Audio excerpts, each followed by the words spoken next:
السلام علیکم ورحمۃ اللہ وبرکاتہ۔ روشنی کے تمام مسافروں کو میرا رب عزت والی، لذت والی، آسان اور اپنے فضل و کرم والی زندگی عطا فرمائے۔ اللہ تعالیٰ سب کی پریشانیاں تکالیف دور فرمائے، آمین۔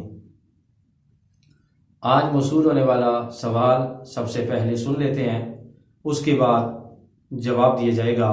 آئیے سوال سنتے ہیں۔ آج پوچھا جانے والا سوال یہ ہے۔ شاہ صاحب، میرا سوال یہ ہے کہ نماز میں حالت سجدہ میں جو لوگ پاؤں اٹھا لیتے ہیں تو کیا نماز ہو جاتی ہے ان کی؟ جی، بہت اچھا سوال پوچھا ہے جاوید بھائی نے۔ اکثر دیکھنے میں آتا ہے کہ نمازی حضرات جب نماز پڑھتے ہیں تو سجدے میں دونوں پاؤں اٹھا لیتے ہیں۔ اس بارے میں بخاری شریف میں ایک حدیث ہے، حدیث نمبر ہے 812۔ حضور نبی کریم صلی اللہ علیہ وآلہ وسلم نے ارشاد فرمایا کہ مجھے 7 ہڈیوں پر سجدے کا حکم ہوا ہے۔ پھر آقا علیہ السلام نے اشارے سے سر مبارک اور ناک مبارک کی دونوں ہڈیوں کو ایک ہڈی ہی شمار فرمایا، اور اس کے بعد آپ نے فرمایا 2 ہاتھ، اور پھر فرمایا 2 گھٹنے، اور پھر فرمایا دونوں پاؤں کی انگلیاں۔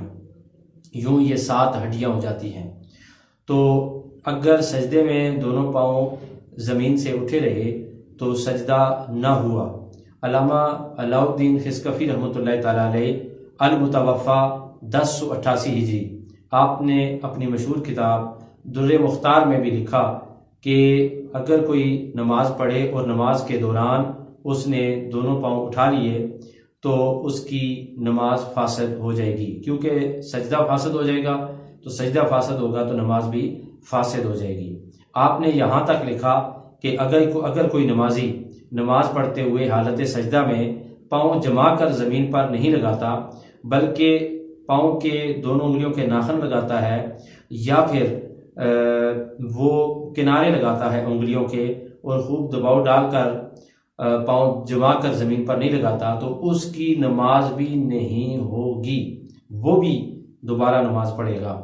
تو جب بھی آپ سجدہ کریں تو دونوں پاؤں کو صحیح زمین پر جما کر 10 کی 10 انگلیوں کا رخ جو ہے وہ کعبہ کی طرف ہونا چاہیے، اور سجدے کی حالت میں پاؤں زمین پر جمے ہوئے ہونے چاہیے۔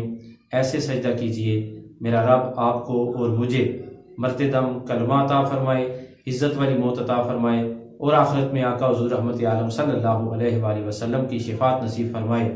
وما علینا الا البلاغ۔